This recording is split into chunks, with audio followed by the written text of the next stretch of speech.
Mãe, senta ali no canto, por favor. A voz do meu filho saiu abafada, sem coragem de encontrar meus olhos. Eu sou Dalva, uma viúva de 68 anos. O que eles não sabiam é que meu silêncio tinha prazo. O cheiro de peru assando com alecrim e o perfume doce da rabanada que eu mesma preparei e trouxe já tomavam conta do ar. Era o cheiro do Natal na casa do meu filho, Ricardo. Um cheiro que por mais de 30 anos significou família, união e o meu lugar de honra. Desde que meu Heitor se foi, há 10 anos, essa noite se tornou ainda mais sagrada. Era a minha reafirmação de que eu ainda tinha um pilar, uma base, uma família. Naquela noite, eu escolhi meu melhor vestido, um azul marinho que Heitor dizia que realçava a cor dos meus olhos. Passei um batom discreto, ajeitei os cabelos brancos com capricho e saí de casa sentindo aquele calorzinho no peito. A expectativa de ver os netos, de rir das piadas do meu filho e de me sentir mais uma vez a matriarca da família que construí com tanto amor. Mas o calorzinho se transformou numa pedra de gelo assim que entrei na sala de jantar. A mesa estava posta com a toalha de linho que dei de presente de casamento a eles, os pratos de louça que eram da minha mãe.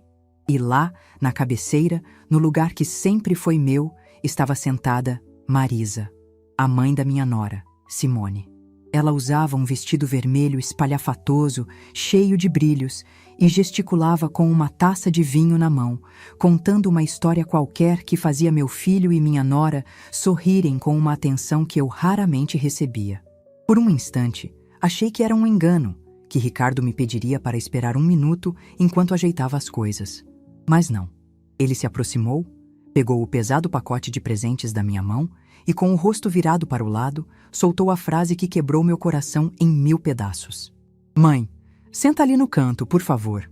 Ele apontou com o queixo para uma cadeirinha de madeira desconfortável, que geralmente ficava na varanda, espremida entre o aparador e a porta da cozinha. Não era um lugar na mesa. Era um castigo, uma declaração de que eu não pertencia mais àquele círculo. Senti o sangue subir ao rosto, uma vontade imensa de chorar, de gritar, de perguntar por que ele estava fazendo aquilo, mas engoli o choro. Minha avó sempre dizia que em certas situações a nossa dignidade é a única arma que temos. Respirei fundo e, sem dizer uma palavra, caminhei até o canto. A madeira da cadeira rangeu quando me sentei. Daquela perspectiva, eu via as costas de todos. Via os ombros do meu filho, a nuca da minha nora, o riso exagerado de Marisa. Ninguém se virou. Ninguém me incluiu na conversa. Eu me tornei invisível. A dor que senti era física. Parecia que uma mão gelada apertava meu peito, dificultando a respiração. Eu olhava para as minhas mãos, pousadas no meu colo, e lembrava de quantas vezes aquelas mesmas mãos embalaram Ricardo, quantas vezes cozinharam seus pratos favoritos, quantas vezes seguraram sua mão quando ele estava com medo. E agora, o filho que eu criei me colocava de lado como um móvel velho que já não combina mais com a decoração. O jantar foi servido. Pratos passavam de mão em mão na mesa principal. O arroz com passas, a farofa rica, o salpicão cremoso. Ninguém se lembrou de me oferecer. Foi a minha neta mais nova, a pequena Júlia, de 7 anos, que notou. Vovó Dalva, você não vai comer? Ela perguntou com sua vozinha inocente. O silêncio que se seguiu foi pesado. Simone, minha nora, forçou um sorriso e disse: Claro que vai, filha. A vovó só está um pouco quieta hoje. Ela se levantou, montou um prato para mim com as sobras de qualquer jeito e o colocou na minha frente, na mesinha de canto, como se estivesse alimentando um cachorro. Comi em silêncio, cada garfada parecia areia na minha boca. A humilhação era um gosto amargo que se misturava à comida. Enquanto eles riam e conversavam, comecei a observar. A raiva, fria e cortante, começou a tomar o lugar da tristeza. Eu via a forma como Ricardo olhava para Marisa com admiração. Via como Simone exibia a pulseira de ouro que a mãe lhe dera de presente. Entendi tudo. Aquilo não era um simples esquecimento. Era uma troca. Marisa, com seu dinheiro e sua influência, oferecia ao meu filho e à sua esposa um status que eu, uma simples professora aposentada, não podia dar. Em troca, eles lhe davam o meu lugar, a minha história, o meu título de matriarca. Eles estavam me apagando aos poucos, e o que doía mais era a covardia do meu filho, que nem sequer conseguia me olhar nos olhos. Ele sabia que estava me apunhalando pelas costas. Foi nesse momento, remoendo a injustiça, que uma lembrança do meu falecido Heitor veio à mente com uma clareza impressionante. Ele sempre me dizia: Dalva, minha querida, nunca deixe ninguém diminuir o valor do seu conhecimento. O que você tem na cabeça vale mais do que qualquer conta bancária. Naquele instante, algo mudou dentro de mim. A vítima deu lugar à estrategista. A dor se transformou em combustível. Eu não ia chorar. Eu não ia reclamar. Eu ia agir. O jantar se arrastou. Chegou a hora da sobremesa. O pavê, o manjar de coco, o bolo. Novamente fui esquecida. Foi então que meu celular, silencioso dentro da bolsa, começou a vibrar. Eu o peguei e vi o nome no visor. Era a ligação que eu esperava há dias. Um sorriso discreto, o primeiro da noite, brotou nos meus lábios. Deixei tocar mais uma vez o som da vibração na madeira da cadeira, chamando uma atenção sutil. Ricardo olhou para trás, irritado com a interrupção. Quando todos estavam me olhando, atendi. Fiz questão de colocar no viva voz, num volume que todos pudessem ouvir claramente. Alô? Eu disse com uma voz firme, que nem parecia a minha. Do outro lado da linha, uma voz masculina e profissional respondeu: Dona Dalva, aqui é o Dr. Monteiro. Só para confirmar o nosso combinado para amanhã de manhã, às 9 horas. Eu me ajeitei na cadeira, endireitei as costas e respondi em alto e bom som, saboreando cada palavra. Sim, pode confirmar para amanhã. A frase pairou no ar. O silêncio na sala de jantar era total. Todos os rostos, antes indiferentes, agora estavam virados para mim, cheios de uma curiosidade que beirava o choque. Meu filho franziu a testa, minha nora parou com a colher de pavê a meio caminho da boca, e até a espalhafatosa Marisa me olhava com os olhos arregalados, sem entender nada. Desliguei o telefone e o guardei na bolsa, com a calma de quem acaba de mover a peça mais importante em um jogo de xadrez. Eles não sabiam quem era o doutor Monteiro.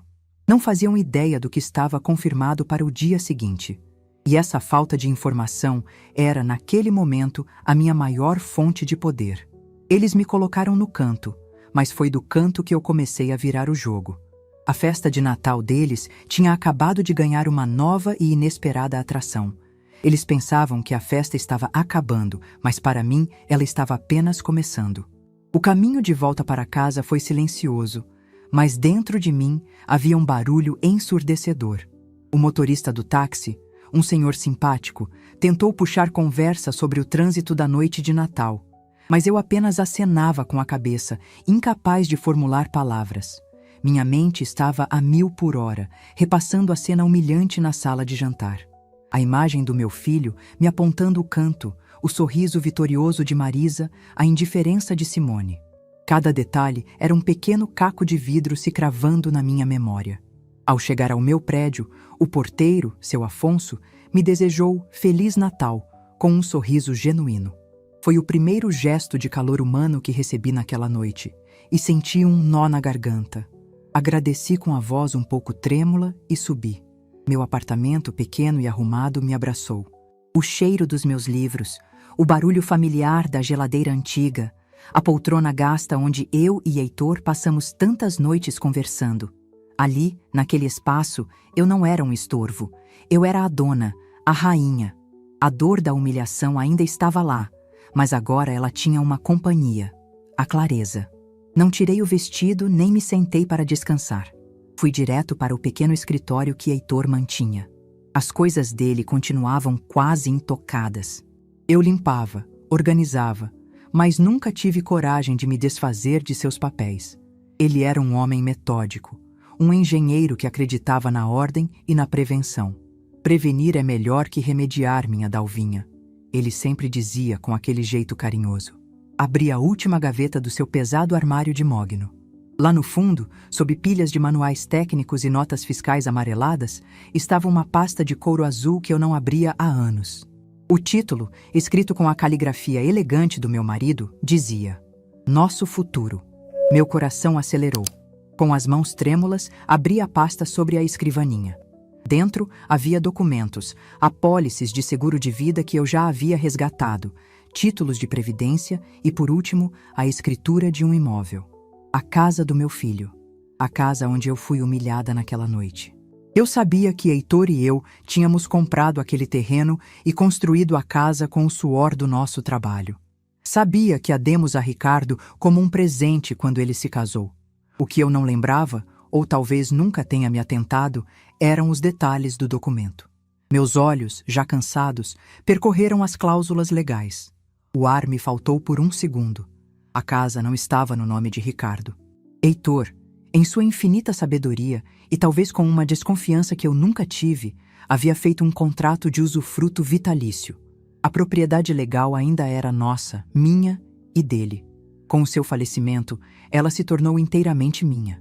Ricardo e sua família eram os usufrutuários, tinham o direito de morar, de usar o imóvel, mas não de vendê-lo, não de alterá-lo sem minha permissão. A casa, legalmente, ainda era minha. Aquele papel, frio e oficial, era um escudo, uma fortaleza.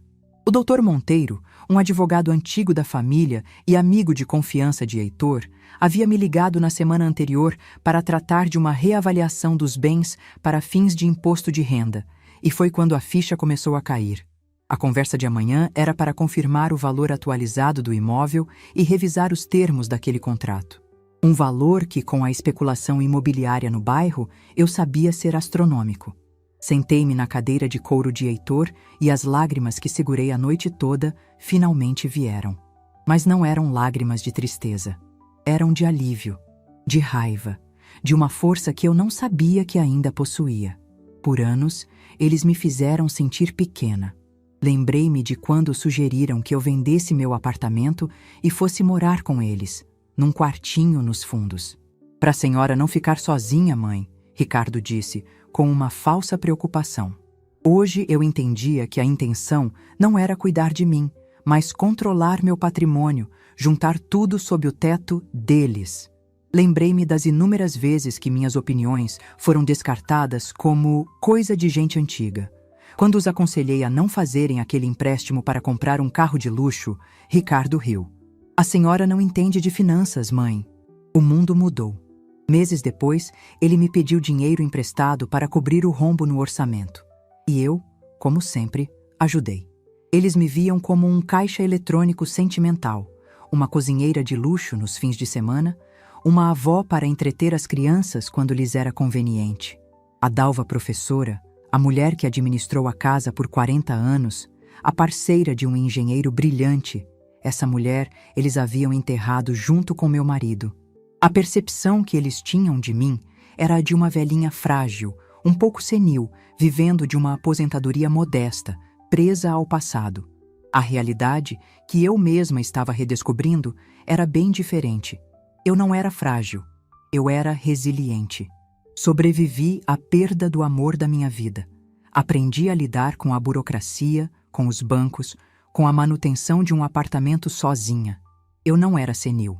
Eu lia um livro por semana, fazia palavras cruzadas para exercitar a mente, acompanhava o noticiário e tinha opiniões firmes sobre política e economia.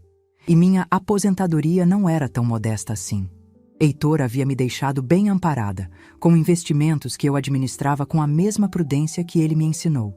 Eles viam a casca, a senhora de cabelos brancos e mãos enrugadas. Não enxergavam a mulher por dentro. A mente que continuava afiada, o coração que, embora ferido, ainda era forte. A humilhação de hoje tinha sido a gota d'água, o choque elétrico que me despertou de uma longa letargia.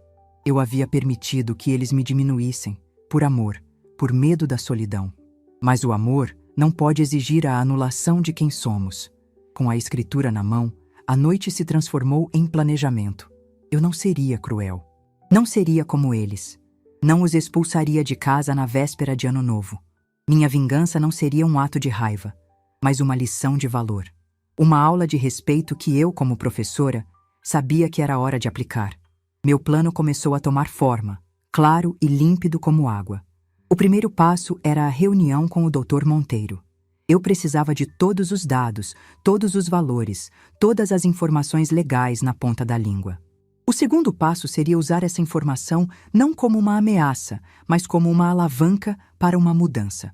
A notícia de que a vovó esquecida no canto era, na verdade, a proprietária do chão que eles pisavam, seria a bomba atômica que eu lançaria, não para destruir, mas para reconfigurar todo o campo de batalha familiar.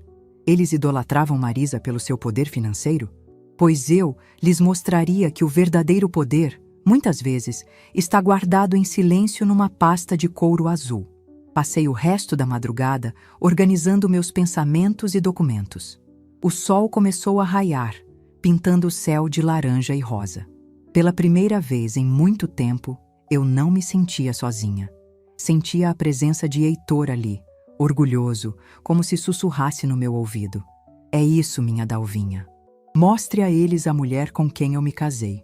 Preparei um café forte, tomei um banho demorado e escolhi uma roupa sóbria, mas elegante. Um tailleur cinza que me dava um ar profissional. Ao me olhar no espelho, não vi a senhora humilhada da noite anterior. Vi uma mulher que conhecia seu valor e que estava prestes a lembrar aos outros qual era o lugar dela. O telefone tocou. Era Ricardo. A voz dele era uma mistura de curiosidade e irritação. Mãe, que história é essa de ligação ontem à noite? Quem é esse doutor? A Marisa ficou perguntando. Todo mundo ficou sem entender nada. Respirei fundo e respondi com a voz mais calma e controlada que consegui. Apenas negócios, meu filho. Assuntos meus. A perplexidade na voz dele do outro lado da linha foi música para os meus ouvidos. Eles não tinham a menor ideia do que estava por vir. O tempo de ser invisível havia acabado. Eles me deram um cantinho na festa. Eu ia dar a eles um novo conceito de lar. A reunião com o Dr. Monteiro foi melhor do que eu esperava. O escritório dele, no centro da cidade, era um daqueles lugares que cheiram a confiança e a tradição. Livros de capa de couro, móveis de madeira escura e um silêncio que impunha respeito. Ele me recebeu com um abraço afetuoso. Dalva, você está ótima.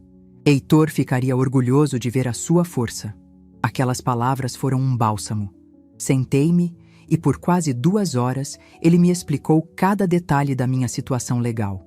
A casa não só era legalmente minha, como o contrato de usufruto tinha cláusulas muito específicas que Ricardo e Simone, na pressa de se mudarem, provavelmente nunca leram. Qualquer alteração estrutural, qualquer negócio envolvendo o imóvel, precisava da minha assinatura. E o valor? O valor.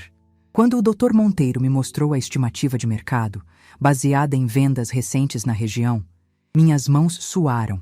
O número era tão alto, tão absurdamente superior a tudo que eu imaginava, que tive que ler 2 vezes. Aquilo não era apenas uma casa, era uma fortuna, era poder. E então, Dalva? Ele perguntou com um olhar perspicaz. O que você pretende fazer? Eu respirei fundo e olhei para a foto de Heitor na estante dele. Vou fazer o que Heitor faria, meu amigo. Vou proteger o que é meu e garantir o devido respeito. Meu primeiro movimento foi executado no dia seguinte. Peguei o telefone e, com a voz mais neutra e casual que consegui ensaiar, liguei para minha nora. Simone, querida, tudo bem? Feliz Natal atrasado. A voz dela do outro lado era contida, desconfiada. Oi, dona Dalva, tudo bem? O Ricardo me contou que o seu telefonema era sobre negócios. Ela pronunciou a palavra negócios com uma pitada de ironia, como se fosse ridículo uma mulher como eu ter negócios a tratar. Ignorei a provocação. Ah, sim, coisas antigas, querida. Burocracia que não acaba nunca.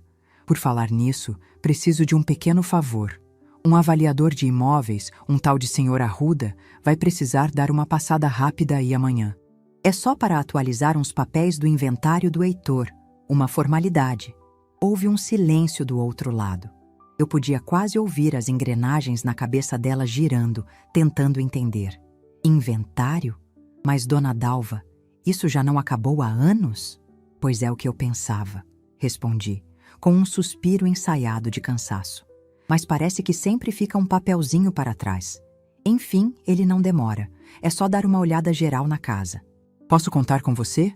Pressionada, ela concordou, embora a contragosto.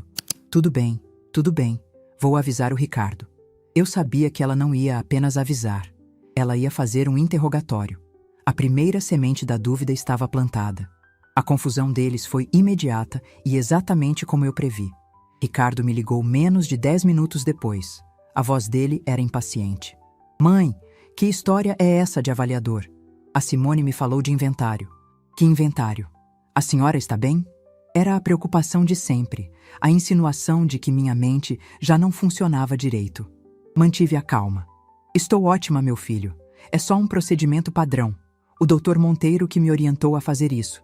Fique tranquilo. Mencionar o nome do advogado deu um peso de seriedade à minha desculpa. Ele não podia argumentar contra o conselho de um profissional. Ouviu-se a voz de Marisa ao fundo, abafada, mas audível. Pergunta para ela que papéis são esses. Isso está muito mal contado. Ricardo ficou sem graça e tentou disfarçar. Ok, mãe. Depois a gente se fala. Ele desligou, mas eu sabia que a tranquilidade que ele tentou demonstrar era falsa. O Sr. Arruda, um profissional discreto que eu contratei, fez a visita no dia seguinte.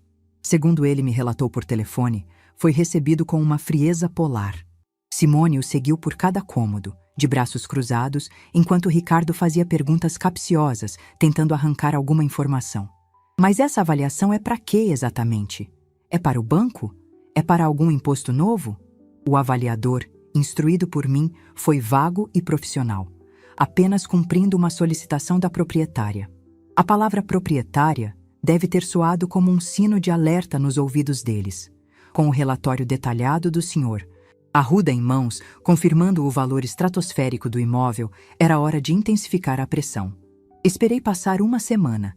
Deixei que a poeira da visita do avaliador baixasse, que eles talvez se convencessem de que era apenas mais uma esquisitice da mamãe. Então, executei o segundo passo. Entrei em contato com uma das imobiliárias mais chiques da cidade, aquela que anunciava mansões em revistas de luxo. Conversei com a corretora-chefe, uma mulher chamada Verônica, de voz firme e discurso impecável. Expliquei a situação de forma sucinta e lhe dei uma instrução clara. Ligar diretamente para Ricardo, apresentar-se e informar sobre a minha decisão de colocar o imóvel no portfólio de vendas da agência. A ligação de Verônica para o celular do meu filho aconteceu numa quinta-feira à tarde, e foi o estopim da crise. Ele me ligou em seguida, mas dessa vez não havia impaciência ou falsa preocupação. Havia pânico, pura e simplesmente pânico. Mãe, que brincadeira de mau gosto é essa? Uma mulher de uma imobiliária me ligou dizendo que a senhora vai vender a nossa casa. Que história é essa? A senhora enlouqueceu de vez? Eu estava esperando por aquela ligação. Tinha preparado um chá de camomila e estava sentada na minha poltrona, com a tranquilidade de um general que observa o campo de batalha do alto de uma colina. Ricardo, meu filho, por favor, não grite. Não estou louca. E não é uma brincadeira. Não é uma brincadeira? Como não é uma brincadeira? É a minha casa. A casa onde eu moro com a minha mulher, com as suas netas. A voz dele estava embargada, uma mistura de raiva e medo. Foi nesse momento que o jogo virou. Aquele era o momento crucial, onde eles perceberiam que a mulher que sentou no canto da sala não era mais a mesma. Ricardo, eu disse, com a voz serena, mas com um fio de aço que ele nunca tinha ouvido antes. Corrija-me se eu estiver errada, mas a casa onde você mora é legalmente um imóvel de minha propriedade. Eu estou apenas exercendo o meu direito. O silêncio do outro lado foi tão profundo que pude ouvir a respiração ofegante dele. Ele não tinha resposta para aquilo. Ele sabia que era verdade. Mas, por quê? Ele gaguejou. Por que agora?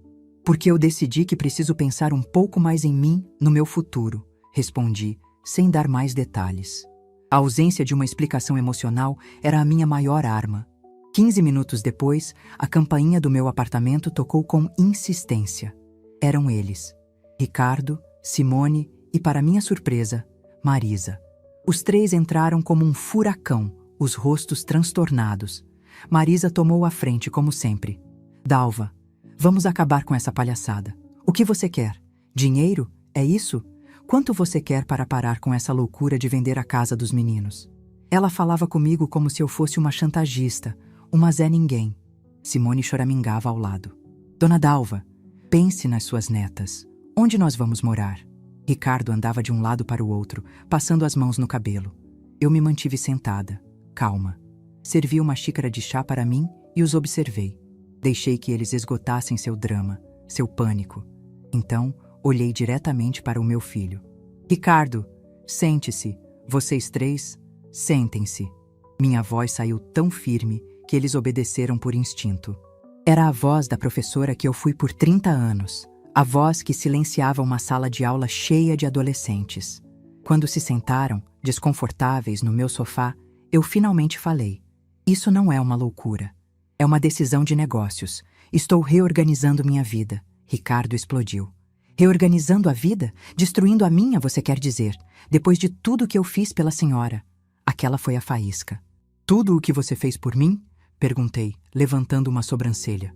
Como, por exemplo, me colocar sentada numa cadeira de varanda na noite de Natal, para que a mãe da sua esposa pudesse ocupar o meu lugar na mesa. O queixo deles caiu. A menção direta ao episódio do Natal os desarmou completamente. Eles não esperavam. Eles achavam que eu tinha engolido a humilhação e esquecido. Marisa ficou vermelha. Simone olhou para o chão. Ricardo ficou pálido. Isso não tem nada a ver, ele tentou argumentar, mas a voz morreu. Não tem? Continuei, no mesmo tom calmo e cortante. A vida me ensinou uma lição muito dura naquela noite, meu filho. Ela me ensinou que a gente precisa cuidar do nosso próprio lugar no mundo. Porque se a gente não cuida, se a gente se distrai, alguém vem e ocupa. E as pessoas que a gente mais ama simplesmente deixam. Levantei-me e fui até a janela, de costas para eles, para que não vissem o tremor nas minhas mãos. A adrenalina era imensa. Não vou expulsar vocês. Não sou esse tipo de pessoa. Mas a Dalva que aceitava ser colocada no canto, essa não existe mais. A casa será vendida sim. Ou talvez não. Depende da minha avaliação sobre o que é melhor para o meu futuro. Virei-me e os encarei. O poder no meu apartamento havia mudado de mãos. Não era mais a sala da velhinha solitária. Era o quartel-general de uma mulher que eles não conheciam. O choque, a confusão e, pela primeira vez, o medo nos olhos deles era evidente. Eles saíram do meu apartamento em silêncio, sem ter o que dizer. Eu sabia que aquela era apenas a primeira batalha. A guerra para reconquistar meu respeito estava longe de acabar, mas eu havia vencido o primeiro e mais importante confronto, o da minha própria dignidade. O silêncio que se seguiu à saída deles foi denso, pesado.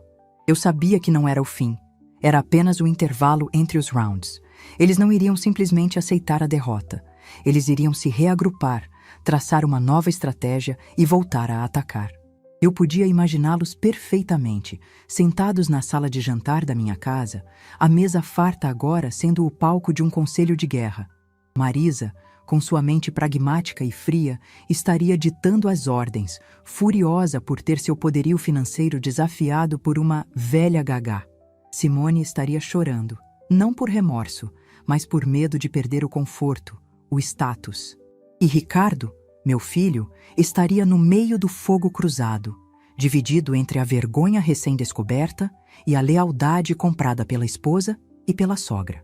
A primeira consequência concreta para eles não foi uma ordem de despejo, mas algo muito pior: a incerteza.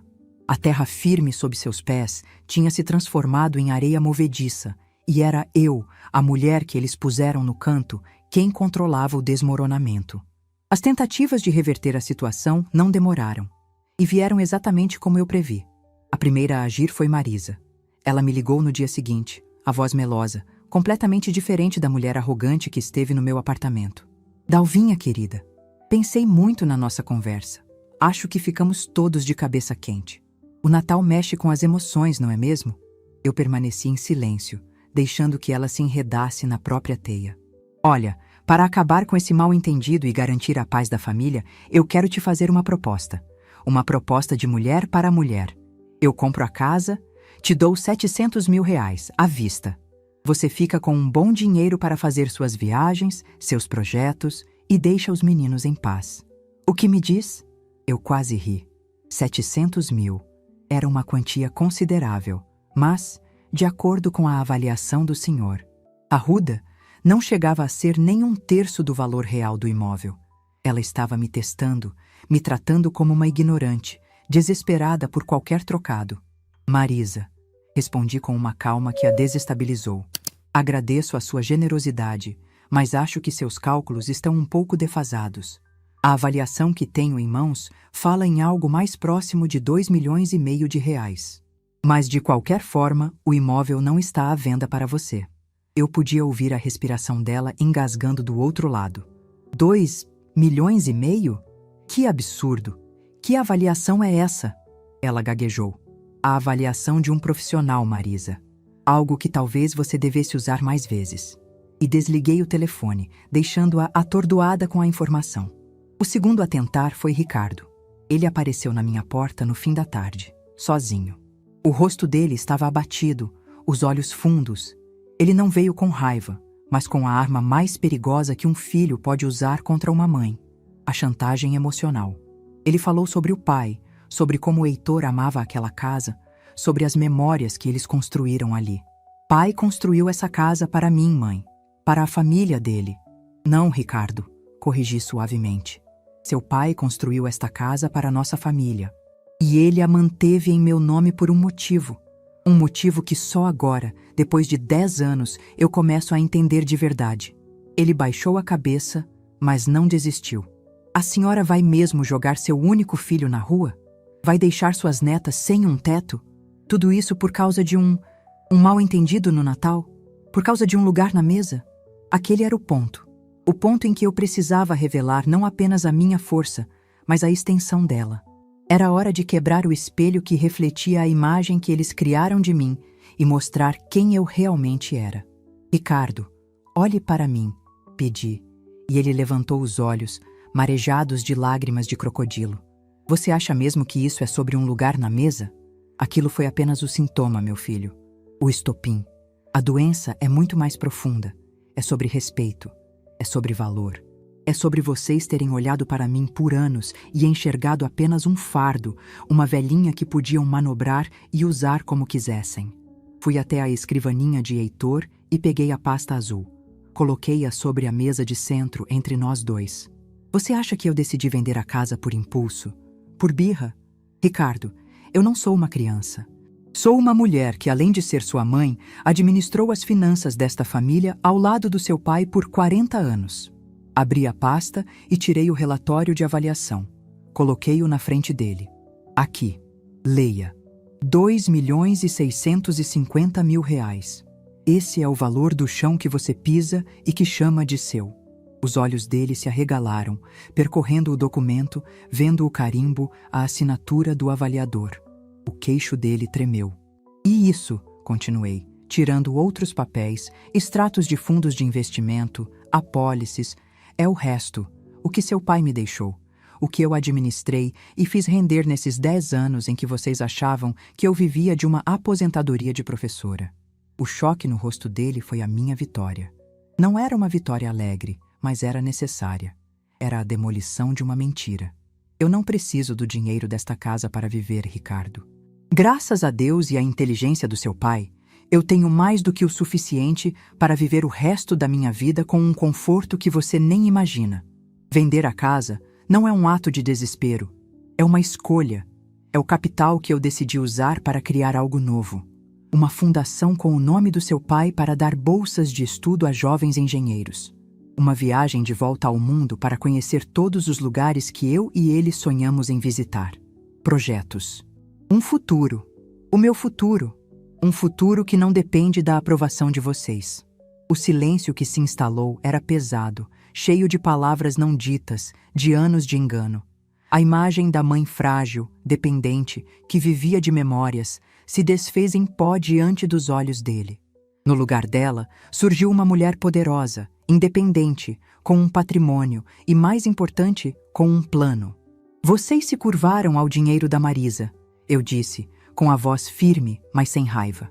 Vocês trocaram o amor e o respeito por presentes caros e pela ilusão de status.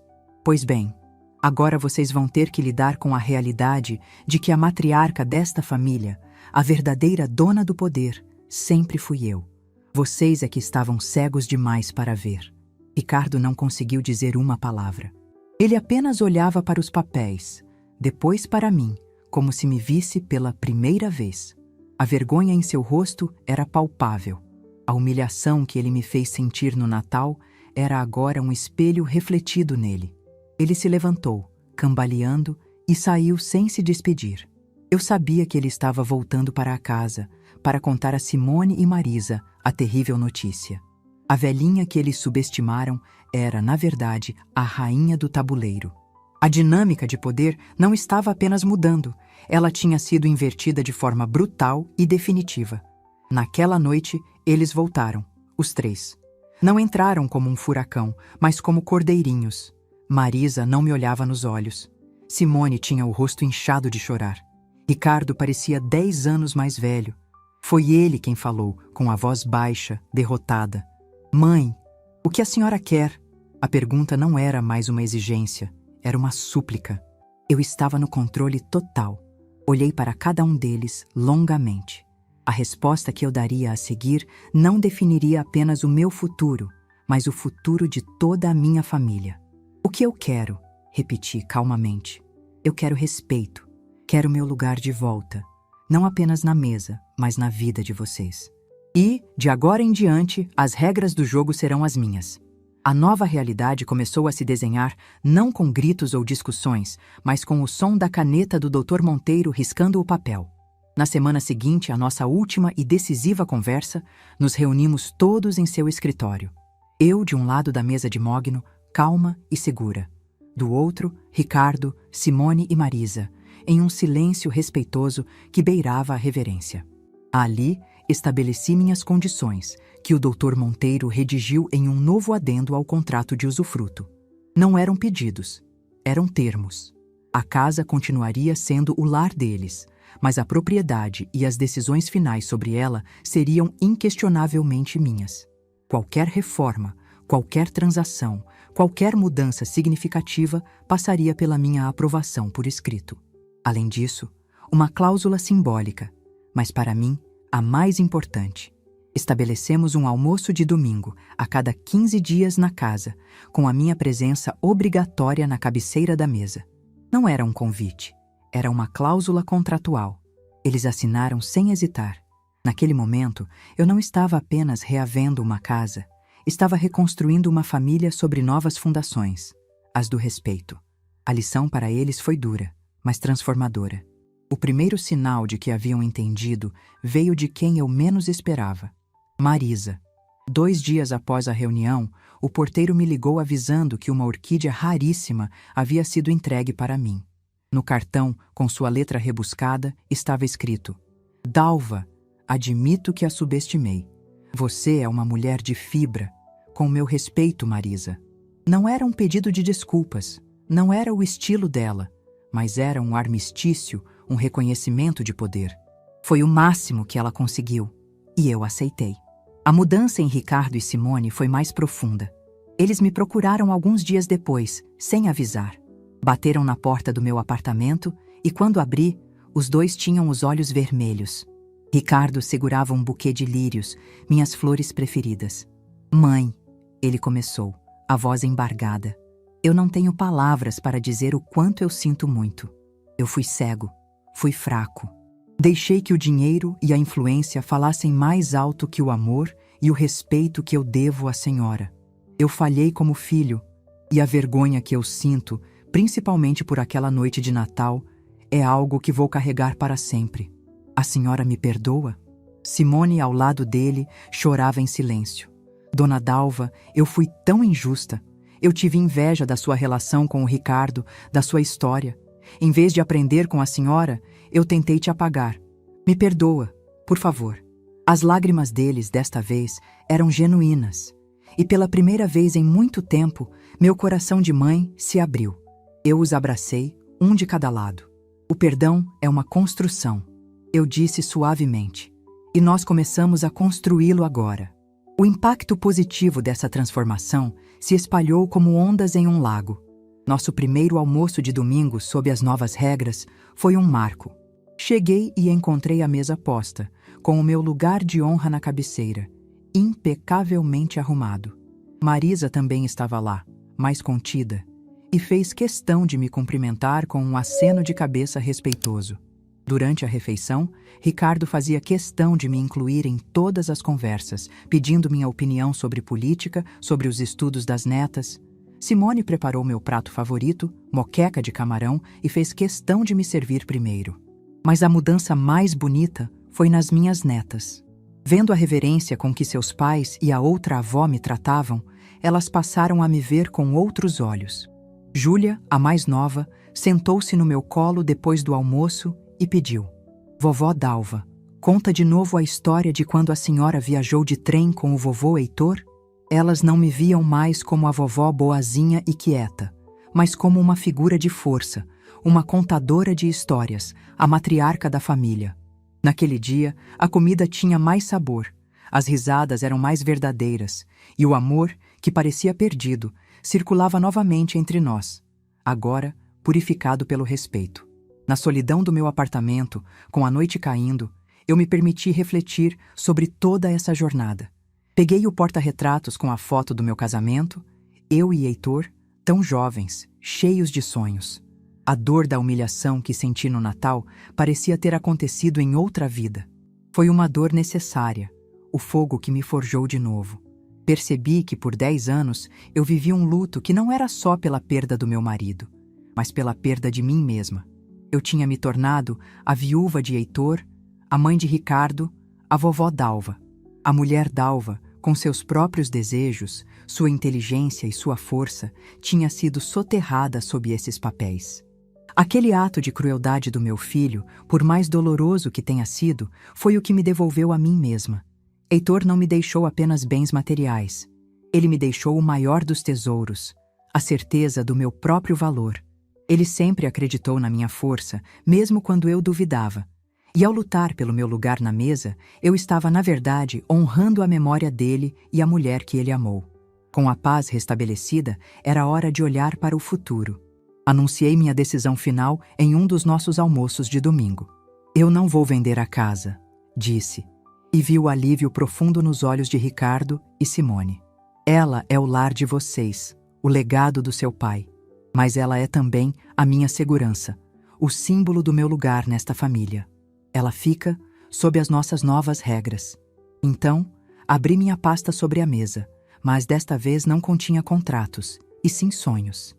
Mostrei a eles o projeto final da Fundação Heitor Bastos, que eu iria financiar com meus outros investimentos para ajudar jovens de baixa renda a cursarem engenharia.